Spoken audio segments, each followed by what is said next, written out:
be talking about chapter 10 today, and for driver's ed, this is negotiating intersections. If you look on page 182 and 183, that one's fairly complicated. Certainly we don't have anything around here like that, but there are some that are much worse. And I shouldn't say worse, just more complicated. This chapter has 6 sections. We'll try and go fast, but there is some important information we need to get through. First one, searching intersections. So an intersection, of course, is a place where roadways meet or cross. The chance of a collision at an intersection is greater than at any other point on a roadway. Nearly half of all reported crashes and a quarter of all fatal injuries occur at intersections. That's obvious, it makes sense, it's understandable because that's where they're going to come in conflict with each other. So you can identify an intersection by the following features: street lights and signs. Go ahead and read the rest of that list. Approaching an intersection, 12 to 15 seconds ahead. Lane changes are usually not permitted in an intersection, so you should kind of be looking ahead and see what things you need to be aware of, and if you're going to make changes, when you can do those. What things you need to look at 4 to 6 seconds ahead. You can see the chart on the right hand side about where that puts you as far as the intersection. And then 2 seconds ahead, you're just almost to the intersection. Again, it depends also how fast you're driving. If you're going 35 miles an hour, then you could be halfway through the block and in 2 seconds get to the end of the block and be at the intersection. So as you approach the intersection, you will reach your point of no return. This is the point beyond which you can no longer stop safely without entering the intersection. You need to do that with stoplights. As you're going along, think, I'm good, I'm good, I'm good. And then you get to that point where I've got to go. If the light changes, you just keep going. So in your mind, you should be doing that. Okay, look at page 186. You can see the charts, read the little images about the pictures there. Deciding to stop, tap your brake lights to communicate to the driver behind you that you will be stopping. In a safety stop, your front bumper is even with the curb line or cars parked on the cross street, allowing you to search 90 degrees to the right and left. Stopping behind a vehicle, stop where you can see its rear tires touching the pavement. One important thing about that is if you see somebody coming up behind you, you think they're not stopping and they're going to hit my car. If you have a little room in front of you, right at the end, you could let your car go ahead a little bit and maybe they won't hit you or it will be minimized. Entering an intersection, when turning, your last check should be in the direction of your intended path of travel. Another thing about intersections is if you can see a lot of traffic and they're not getting through the intersection very quickly, you need to make sure that you have room across the intersection, because what if that light changes and you're sitting there and the traffic's not moving? Then the light changes for these other people, that now they have nowhere to go because you're blocking the intersection. So make sure you have room before you go across. Okay, number 2, determining right-of-way and judging gaps. So the right-of-way describes the privilege of having immediate use of a certain part of the roadway. You have the right-of-way only when other drivers give it to you. It is not something you can take. So you assume you have the right-of-way, but if they're not paying attention, they're not giving it to you. So you might need to be the bigger person and say to yourself, I've got to stop. I need to yield to them even though it was supposed to be my right-of-way. Sometimes you must yield to prevent a collision. At other times, yielding is an act of courtesy. Okay? Again, look at the pictures. Read those bullets down the side of the page there. Some more pictures and intersections, different situations that you might encounter. Go ahead and read through those. Judging the size of a gap. So a gap is the distance between two vehicles, and as it's coming towards you, you would then judge the gap between the one car and the one behind, thinking, okay, do I have time once that car passes to get in between them? And then if you decide you do have the room, then there's some instructions on how you can join traffic. Gap selection for crossing or joining a traffic, there's some information there. I'll let you read through that on page 191. Okay, number 3, controlled intersections. So this is one that has a traffic sign or signal to determine right-of-way. 2 kinds of signs control intersections: stops and yield. Now, in some of our outlying communities, Holden, Scipio, Meadow, Kanosh, not so much in Flowell, but some of your intersections don't have stop signs or yield signs. And so, again, I would be asking you, what do you do on those? Well, basically, everyone should treat those as if there are yield signs on every intersection, on each direction. So, because you do have to slow down, you need to make sure nobody's coming, that you do have the room that you can cross. So treat any unmarked intersection as if it were a yield. It talks about fresh green lights, mean it's just turned green. A stale means it's been green for a while. Yellow light, if the light turns yellow before you reach the point of no return, check your rear zone. If it is safe to stop, do so, otherwise go through. Again, keeping in mind as you approach, in your mind, can I go? Do I need to stop? Can I stop? And then there's the point where you think, okay, I'm good, I just need to go, I'll make it. Red light, of course, you must stop and wait for it to change. You might be watching the side light and think, okay, it's now red, I can go. But there's a pause between the time that one turns red and the time yours turns green. Okay, turning left at signals. So an unprotected turn, if signal controlled intersection does not have a left turn light, you must make an unprotected left turn. So it's just green. It might even say above the light, left turn yield on green. So if it's a green light, you need to yield to oncoming traffic. You can make a protected left turn when a left turn signal lets you turn left while oncoming traffic is stopped.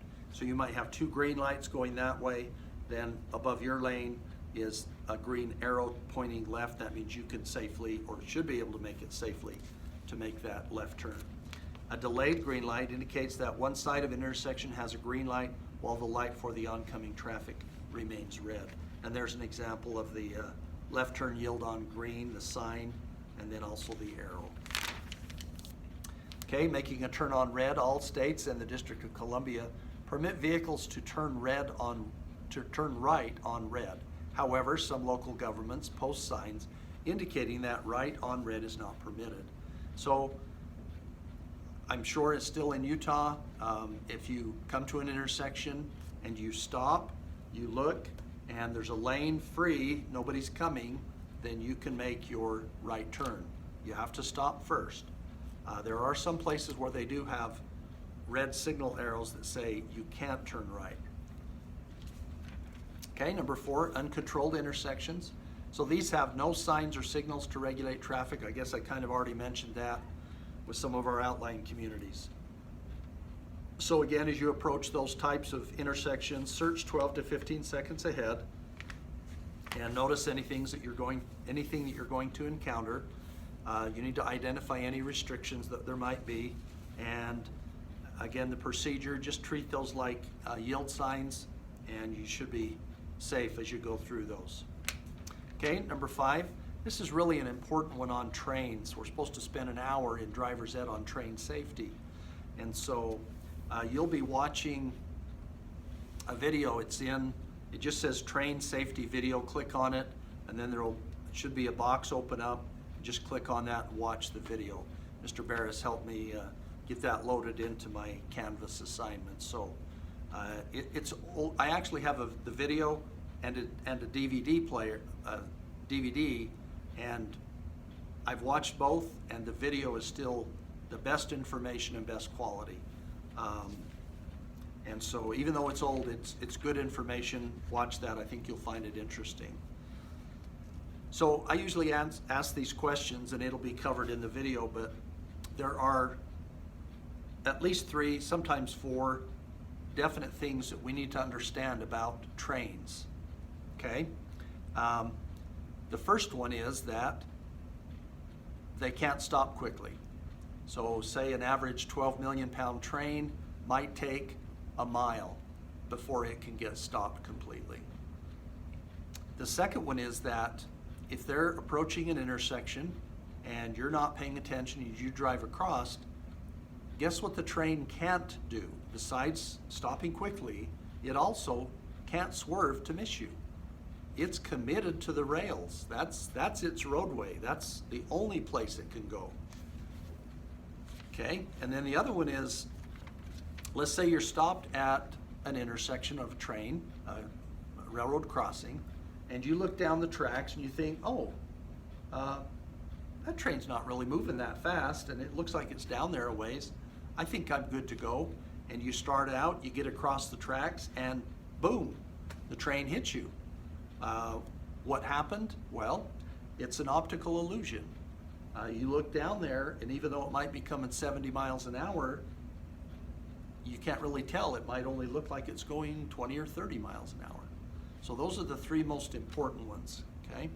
Another little interesting thing that it'll mention in the video is, so if you're in your car driving along and you encounter a full can of soda pop and you run over it, really not going to affect your car all that much, is it? That's the same weight ratio as the train. So the train's coming along those tracks and it sees your car out there. Well, if the train hits your car, it's not going to affect the train at all. And even if it gets stuck under the train and starts getting drug along the tracks, you might think it's slowing it down. It really isn't. If it hits it on the side, it's just bing, just a glancing blow. And it just tosses the car off to the side. So Mr. Barris told me a story as he was helping me get this loaded about his father driving a little Volkswagen Bug, and it had snowed. Snow plows had cleared the road, but it was piled up real deep, so you couldn't see the tracks. The sound was muffled from the train, so he couldn't really hear it. Well, he doesn't remember for sure if it hit him in the front or the rear as he was going across, but it hit the car and flipped it upside down, and so he's just spinning around. But lucky that it didn't hit him full on right in his door, or he may have been killed. But so real well. Let's move on. I think there's another picture later. Okay, so where a roadway crosses railway tracks, there is always a danger of collision. A moving train always has the right of way. The cross buck is the two white signs. Okay. Crossings that are controlled with electric signals are called active railroad crossings. Remain stopped until the lights stop flashing and the gate is raised. Oh, I'm also reminded of a video with the UPS truck. No, FedEx. And I got to try to remember to get that loaded and put that in there. You can watch as well. It's only a couple of minutes, but it's the trucks, they stop, then they move across the tracks, and then the trailer of the FedEx truck gets hit and packages all over the place. And then like 30 seconds later, all of a sudden the lights start flashing and the arm comes down after the train's gone by. And so I remember hearing about that story, and somebody lost their job that day. So I'll remember to put that in, hopefully. Remain stopped until lights stop flashing and the gate is raised. Now that's a law that even though the gate is up, if lights are still flashing, you can't move across. You need to wait. Passive railroad crossings, these crossings do not have flashing red lights or crossing gates. So if you look at the picture at the bottom of 197, that's a passive railroad crossing. Okay, you got the sign, but there's no light or gate or anything. So you need to look in both directions and make sure there's no train coming. And then crossing the tracks, Slow down and be ready to stop. Check traffic to your rear. Look both ways as you approach. Even if the light is not flashing, the flasher may be broken. Listen for train sounds. If a train is approaching, stop at least 15 feet from the tracks. Wait for the train to pass. And the reason for that is if you're on multiple tracks or approaching multiple tracks, there might be another train coming. So you're thinking, oh, this train's about ready to, and it's clearing, and it could be 10 feet down the tracks, and you start across, and then here comes another train that you didn't see. Drive onto the tracks only when you are sure that you have enough space to clear the tracks. Do not shift gears on railroad tracks. Okay, the question, how do you know how many tracks there are if you're sitting there? Because if you look at the bottom of, or right in the picture on 198, okay, the way you're sitting from the person taking that picture, you can't see how many tracks there are. But if you look carefully, right underneath the crossbuck, you can see it says 2 tracks. So that informs you of how many there are. So again, if your car did get stalled, the first thing you should do is look. Quickly look and see if there's a train coming. If there is, get out, okay? Don't run away from the train. You need to, because if you're running away from the train could hit your car and throw it into you. So you run in the direction of the train, but at an angle away from the tracks. So if I'm in my car and the train's coming towards me, I would run in one of those 2 directions, okay? If there's no train coming, try to restart or assess what problem is with the car. If it won't start, again, keep checking the tracks for a train coming. Keep checking, okay? If you can't start it, put it in neutral and try and push it off the tracks. If you can't get it to move, there's just nothing you can do about it. Along that intersection, there might be a box or a post or some other item there that will have a number on it, and you can call that and say, "Hey, I'm here." You'll read the number to them and say, "I'm here. My car's stuck. I can't get it to move," and they can alert any trains before they get to that intersection, and then they can send somebody out to help get you off the tracks as well. So another real quick thing about trains. So I asked this question: why do school buses stop at every railroad crossing and open their doors and windows? And the obvious answer is so they can make sure that there's no trains coming. Now, who knows why that happened? Well, this is the why, okay? So this article, or a copy of the article, it says 24 killed in a bus crash. I've got another paper that has some information, but it's wreckage and driver in worst traffic tragedy in Utah's history. So it was up by Jordan High School, 1930s, I think it was. And the driver knew he was at the tracks and, looked, but it was a snowstorm in winter and couldn't see any lights, couldn't hear anything. Windows were closed, door was closed. All the student windows were closed. Thought he was safe to go, started across, and the train hit the school bus. And again, 24 people were killed. So that's why now all school buses stop. And I have my bus driver license, and I have driven a team where we cross tracks, and you have to do that. You stop, you open the window, you open the door, you have the lights flashing, and you listen and obviously look to see if there's a train coming. So, okay, final one is roundabouts. In number 6 is some intersections are designed as circles called roundabouts, also called traffic circles or rotaries. Drivers may use roundabouts to turn right or left, go straight, or make a U-turn. Why are roundabouts safer? Since all traffic is moving in the same direction, head-on collisions are eliminated. And the reason they have roundabouts is that they're not busy enough for a traffic light, but they're also a little too busy to have just yields or stop signs. And yeah, it's very simple. You can go, you can get in and make a right turn, you can get in and go straight, you can get in and go left, or you can make a U-turn. You can do all of those. You just need to yield to any traffic that's already in the intersection or in the roundabout. All traffic moves counterclockwise, so vehicles will be coming from your left.